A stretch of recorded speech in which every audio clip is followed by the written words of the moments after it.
Alright, I'm going to make a quick video here. Kathy's off playing her violin at orchestra, which means Sparky the 4xe is not in his usual spot, which means I get to enjoy the luxurious accoutrement of her side of the garage. So I was going to wait until all the parts are here, but it occurs to me I don't need to. So this side of the sway bar, that's going to show up in there, but it looks like it should. There's the sway bar connected to a link, connected to the lower wishbone there. Now it's going to be a little hard to see in the dark. I'll try and do this better with a light, but there's no sway bar there. Today I received the replacement sway bar. Got it sitting here in the trailer. So, take off the front skid plate there, the most forward of it. Take off 2 clamps with the bushings. And disconnect this link. I should be able to connect it all back up with the new sway bar relatively quickly. The only thing I'm missing is the link on the passenger side. Now the link is still there, but it's missing the top bolt. Okay, we'll see how well I can do this with the GoPro. I've got the skid plate off. Had a terrible time with one of the sway bar links. So again, that's the link that came off at the end. It's really hard to get a light on there. Hopefully that's showing up. You can see the stud is missing from the end of the link. And there it's intact. Again, there is no sway bar from there to right there. It's just gone. Here's the rest of the sway bar. And I disconnected the link on the other side. So you can kind of see now here how I can turn the sway bar up and down, because there's nothing here. It's just gone. So I now have to remove these bolts, which are no big deal, but it's an old truck with a lot of northern climate salt, so hopefully those will come out without breaking.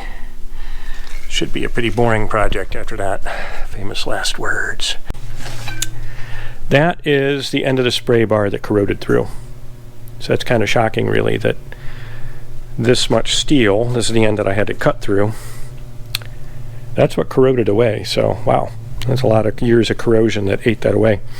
The other challenge then, and why I won't be able to finish this tonight, and I probably won't finish it in my garage, 4 of these bolts with a 10mm head and really long threads are what secure the brackets that hold the bushings on. So I'll show you the one that's bent a little bit, just because I was able to cut the sway bar and kind of pull it out. It kind of yielded a little bit. There's the part of the sway bar that I just cut off, and you can kind of see there how that's bent just a little bit. I'll throw a little light on there and you can kind of see. So that's the only bolt that would come out. The others eventually turned a bit, but before they came out, the bolt head just yielded it rounded, even with a 6-point socket. So I'm guessing maybe a torch will help those come out, but probably not. I'm thinking those are going to have to be cut, drilled, and retapped, which is not fun and not something I want to do on my back here in my garage. So I'll probably talk to my friend Brian, see if he's willing to do it in his shop. So for now, I was driving without a sway bar anyway. I got to get that link out of the sway bar. I could not get it to let go. I was able to get that to let go just because I've kept those greased before in case I ever wanted to disconnect my sway bars. And I'll put that skid plate back on tonight. And I'll be driving carefully here without a front sway bar for a little bit longer. Reminder to myself, because I have done this before, I forget, the proper way to remove these links is an Allen key in the center. Now here's the bugger with stuff like this. I even do have a nice set of the long-handled combination wrenches, metric, up to 17mm, and that's an 18mm nut. So if you're ever doing this, at least on the Hummer, it's a, can't even tell, I think that's like a 4mm. I think that's a 4mm Allen key. It's either a 3 or a 4. And an 18mm wrench is what you want to put on there, and then you can hold the rotation still. I usually try to clamp it on there with vice grips or something, which is not the best thing for the link, and in fact that one's pretty chewed up. I'll probably have to replace it anyway, and these are not cheap. They're like 40-50 bucks. But anyway, that's the correct way to do it, is an Allen key in the center. But you can see with years of corrosion, a bit challenging. Now the other one came off more easily because that's the one that I kept greased so that I could disconnect on the trail.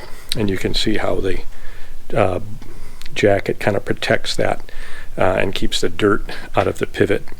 But we'll see. I may or may not reuse this link. But anyway, that's the correct way to remove it. I had forgotten that. And it is not easy to do it this way. You need a big Allen key and a big wrench once it's corroded. But that is the correct way to do it. Okay, one more quick check-in. So that was actually a 5mm Allen key. And yeah, the link made short work of it. So that's now in my scrap metal pile. I'm going to buy a new link. Lucky the other one came out, so at least I'm not under there trying to cut that thing off. But yeah, that was quite an ordeal. Breaker bar, 18mm Allen keys. I probably could have kept fighting with this, but by then I had taken so much metal off of that link, there was no point. So just buy another one. That's quite an ordeal. So I'm going to go put the skid plates back on, and yeah, I'm going to have to just suck it up. And when the rest of the parts arrive and I'm ready to put that sway bar on, I'm almost certainly going to have to drill those bolts out and retap the threads. It's going to be quite a project, but that's what happens when you drive a car 14, 15 years on salty roads. Even though the frame doesn't look bad and the threads in that bolt that came out don't look that bad, you put a 10mm head on a bolt that goes into a chassis and try and take it out 15 years later, that's what you get. Alright, it's about round 5. I haven't recorded the other rounds, trying to get those bolts out of the where the straddle, the little strap is that holds the sway bar on. So again, small bolts could not survive the amount of torque necessary to get them out after they corrode to the frame. So I'm going to have to drill each one out. So I already drilled the one. I just did that last night. I'm going to take the bolt extractor here to it first. Then I will drill out the other two on the other side. And I think I've got everything I need. Unfortunately, just one mix-up after another with the parts. They had to ship them twice. The second time they shipped them, the first one got lost. The second time they only sent one insulator. So if I need to, I can reuse that insulator, but I shouldn't. I think another one is in the mail, but it'll be days before it gets here. Because I had to cut one of these, I bought a pair just in case. Hopefully I'll only need to use one. And I'll end up with one factory link and one Moog link, just because of the way things worked out. The difference is the Moog links, you can just put an 18mm wrench here, and you can take them off. The factory links, you need the Allen key in the link and then the 18mm wrench. So these are actually very difficult to deal with once the corrosion is there at all. These are somewhat easier because obviously a 18mm wrench on a nut is a lot more easy to torque on than a little Allen key insert in what will eventually be a corroded bolt. So that's where it stands. I'm going to do this jobber first. Hopefully no dramas. If that works, I can get the other two out and be done with this job once and for all. Alright, yeah. I am the GoPro stud here. Once again, I narrated an entire section and I realized it wasn't recording. Okay, so I am on bolt number 3. It's actually a successful extraction. This is bolt number 4 I'm going to have to go back to. And one of this style extractor at the end of this monster breaker bar finally got it to turn a few times. It was coming out, but then it snapped. Actually, I'm not even really sure it turned. I think it did, but in any event, it yielded, it snapped. So I'm going to have to drill that out. And then, you basically use progressively larger drill bits, and you try with these little extractors. The problem is a small extractor, you worry that you're going to snap that inside the bolt shaft. So bolt number 1 came out. Bolt number 2, I drilled virtually all the metal and then retapped the threads. There was just absolutely no going with that. Let's see if that's the guy now. This cheap Chinese stuff made me very unhappy, but I guess I shouldn't complain. It did ultimately work. Somewhere here I've got my 10 meter 1.5 pitch thread tap that I used there. Got those threads retapped. So 2 bolts on the driver's side are ready to go. Taking out the third one here on the passenger side, and I'm going to have to go through the series of drill bits, smallest to largest here, until I can get one of these taps, or as in the case of bolt number 1, drill virtually all of the metal out and then retap the threads. So I'll show here one of the rare cases where drilling and using a bolt extractor actually worked without having to drill the entire bolt out. And you can see right there, it finally got enough of it out. I whacked the little bit that was sticking out with a hammer. Finally got those threads to stop bonding with the corrosion, and now I can just, it's going to go dark when I do this. I'll see if I can do this all with one hand here. That's annoying. All right, there we go. Hopefully the GoPro is actually seeing that.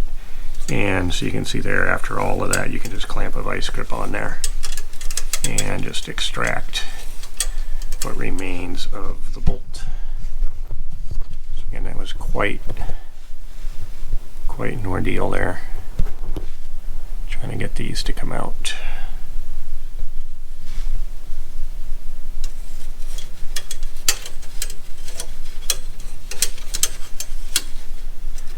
There's the 10mm 1.5 pitch remnant there. Alright, just got one to go. This bad boy right here, that is one I was just showing.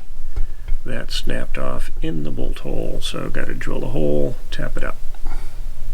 Got to re-clean these threads. Hopefully I didn't completely destroy the fastener that's inside the truck. Looks like it took quite a bit of abuse there as well.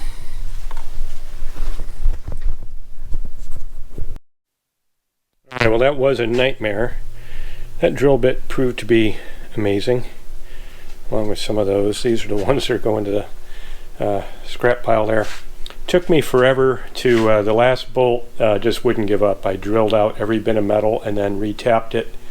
Unfortunately, because when you drill out and then re-tap, same size hole, there's a little more slop in the threads. But I've tested it with a bolt, should be fine. So this should be much easier. Now I'm just going to put the, those are just the bushings and the brackets. One new bushing, the other one unfortunately never arrived, so I'll reuse one of the old ones. I'll put the links on the lower wishbones, plop the sway bar here on the floor, get the bushings lined up on it, and then just bolt it together. So this is the easy part, but that was probably, all told, 5 or 6 hours I spent, after spending hours the previous evenings, getting those 4 bolts that attached to the chassis removed. And that's just part of working on an old truck that you drive up north. Just about anything on the underside of this truck that I want to remove is going to be a nightmare. Well, it's after midnight. Finally got that thing installed. Went and grabbed my very late dinner. So one funny thing is, when this whole thing started, I had a Moog link on the passenger side and a factory on the driver. Now, despite the fact that they've both been replaced and are brand new, I once again have a Moog on the passenger side and a GM on the driver. One bit of good news, I do now have a sway bar both on the driver's side and the passenger side. That's kind of essential to have a sway bar that goes all the way across the truck. So, success. Boy, what a nightmare. Driving a vehicle up north where we put salt on the roads definitely has its challenges. So again, the sway bar corroded through and cleaved there on the passenger side. There's the factory link on this side. It's got the Allen key. Whereas the Moog, you just put 2 18mm wrenches, which now that I've messed with both is definitely the better setup. If I have to replace another, I'll put the Moogs on both sides and not mess with the factory. Bushings, everything bolted back up, put the skid plate back on. Now before I finally get to bed, I'm going to clean up my tools tomorrow. A friend at work noticed the driver's side of my truck is slightly lower than the passenger side, which seemed crazy to me, but using the very professional gauge of putting my fist there, it just barely fits under the driver. Now you really have to measure from the hub to the top of the fender. I'll do that with a tape, but I'm pretty confident. After I did this on a level ground leaving work today, and then of course in the garage it's level, and you can see that's at least an inch and a half difference, driver's side, passenger side. So there's a nut underneath the truck here.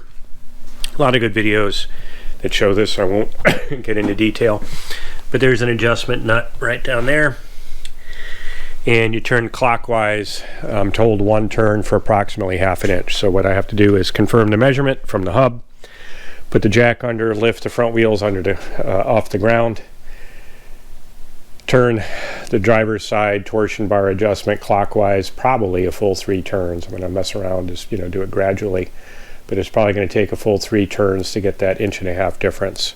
Get the sway bar back on, adjust the driver's side suspension to be the correct height, which should fix the camber. I assume it's been a while since it's been aligned, but camber is probably off as well since they're slightly off side to side, and should be good to go. Well, sometimes simple projects are brutal, but it's all done. Now has a sway bar again. And I don't know, the stance does look different to me now. So that was a full, I think, 1.5 inches to 2 inches that it was low on this side. So I'll have to check the camber. Probably have to go get my wheels aligned. No idea how this one had drooped so low. But everything's measured and checked. Tighten the torsion bar. Both driver and passenger side is approximately 22¼ inches from the hub to the lip of the fender. So that's perfectly okay place for them to be. Next question will be, like I said, don't know if the camber is set right on both sides since it had been so far off.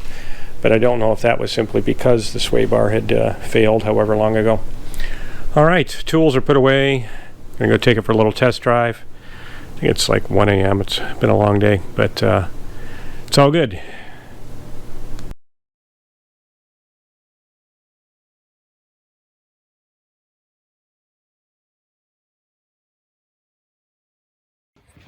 All right, I'm going to shoot this bit with the iPhone. Don't feel like running and getting the GoPro.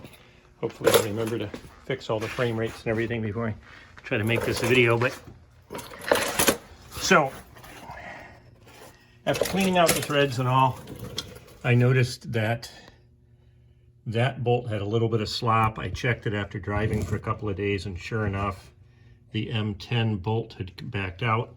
That's now an M12 bolt. Relatively easy bit of work. Sized it up, made sure I had the right size bolt, and I just went from the M10 tap to the M12 tap. So there is one bolt that doesn't match. I had it all bolted up and then remembered that they hadn't sent one to parts, which they eventually did. I had to replace both of the brackets because I had to cut the other ones off. But and I remembered while I'm at it, I should replace this insulator as well. So that is GM part as indicated right there. And there the beauty is. So I'll pop this in, and once and for all, God willing, in a quick don't rise, be done with this project. And you can see the little white lines there that effectively show you where the sway bar should line up, which it lined up just perfectly. So that's that.